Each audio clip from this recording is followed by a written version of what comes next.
Hello everybody, welcome back to another video. This is going to be a thread response to another YouTube channel. His name is Richard McCook. He's over in Ireland. Please go support his channel. I'm going to link his original video below.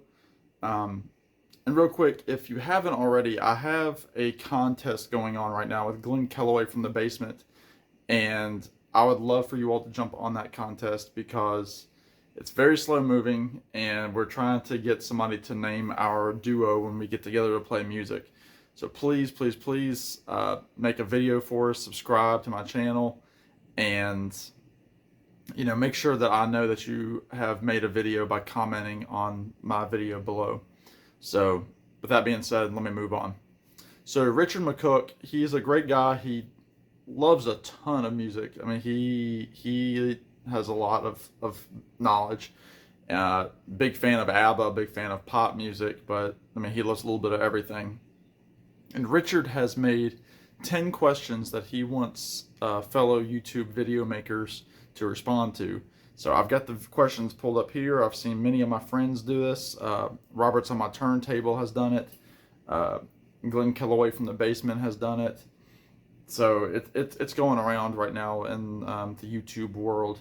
So let me go ahead and get started. If you see me looking down, it's because I have them on my laptop here, and I can think I'm actually going to use Robert from Robert's on my turntable, his list under his video, to use as my prompt. So here we go. And I haven't thought about these answers at all, so we'll see where this goes. Do you ever get disheartened when a video you think should be popular is ignored? And if yes, give an example.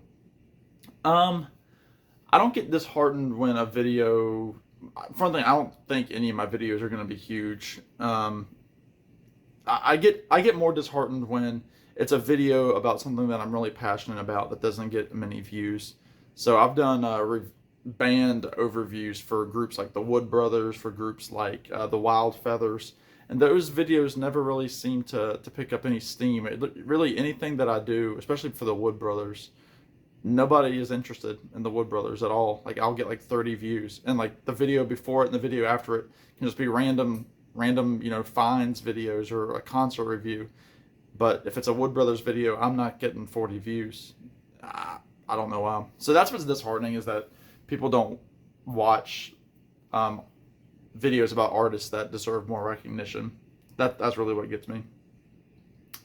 How often do you check your subscriber count? Well, I see my subscriber count every time I log in, so I'm checking it. And right now I'm kind of on a slight push to get to 500 subscribers so that I can, make that community page available and accessible to my viewers. So I'm looking at it every time. How often do I ask people to subscribe? Probably a little bit more so than I used to, but I'm still probably only doing it maybe a third of my videos. It's just not something that I think about, because I don't think it matters a whole lot. Like, if you're watching, I don't think it makes a big difference for people to subscribe. I found that more people subscribe when I've maybe collaborated with somebody else. Maybe I've maybe posted something online outside of YouTube.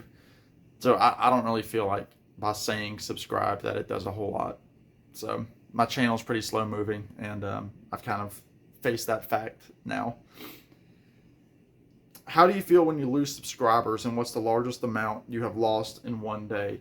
Other people have talked about this. I don't take a lot of stock in lost subscriptions. I think that's more a YouTube thing. People that delete their channels, people that are spam accounts that YouTube cleans out every few days. I remember there was one time, I think I was getting to like 200 subscribers, thereabouts, and all of a sudden, like in a day, like 10 subscribers dropped, and I was like back to like 190. So I'm pretty sure that was a YouTube purge. So that was the biggest thing. But I mean, I'm never, just a couple of people here and there. But again, I think that's mostly YouTube. So how do you feel when people comment on your video and they obviously haven't watched it? For example, a comment comes in for a 15-minute video 1 minute after it's been uploaded. That's a little frustrating, but again, I know that there are people out there that they want to comment in case, life gets in the way and they just want to be a support. I know that like another guy that's done this video is Rod the Happy Hippie. He'll comment and then maybe like an hour later he'll comment again. So he just wants to support it, and I'm just using him as an example, but there are others out there. I think that JC at the flip side, he's another example of somebody that does this. He wants to comment to be sure that that you're being noticed, which is really supportive, and I like that a lot. What's annoying, and I don't think it's happened to me really much. I've seen it on other videos where people will say something and they obviously haven't watched the full video where that question could have been answered, 5 minutes down the road. That's what's annoying. But people are just supporting people when they comment. If you or already have hit the 1,000 subscriber count, will you monetize your channel? And if you are eligible for the thanks option, will you promote it? I will monetize my channel, no question. No question. If I could make a career out of making videos about music, I would do it in a minute. My dream job is some sort of music journalism, music writing, maybe even video vlogging at this point.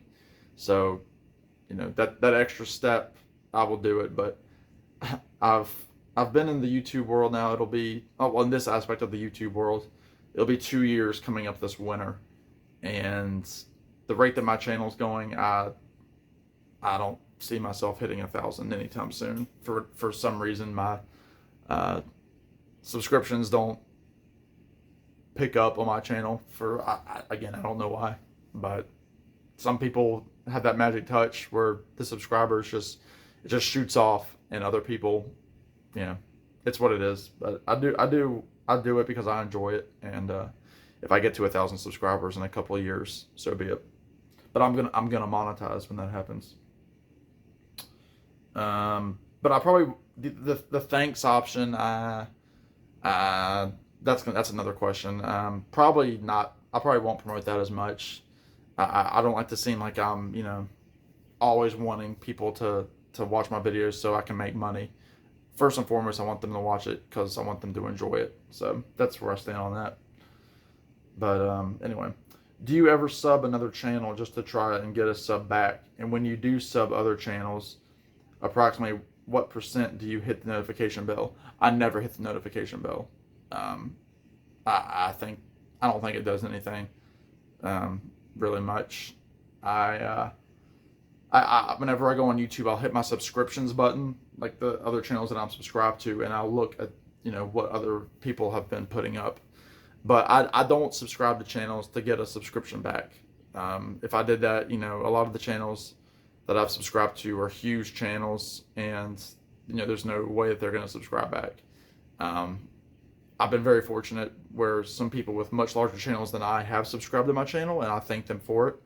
One example is Larry Graves, who's been around for over a decade now, and he's got like 45,000 subscribers, and I think the reason he subscribed to me is because he genuinely wants to support my channel. He's a friend, and I appreciate that. But no, I don't like. There were smaller channels out there that I've subscribed to in the past, and when I start getting into their content, or just the time that I have in a day, I'm like, I just don't have time for it all.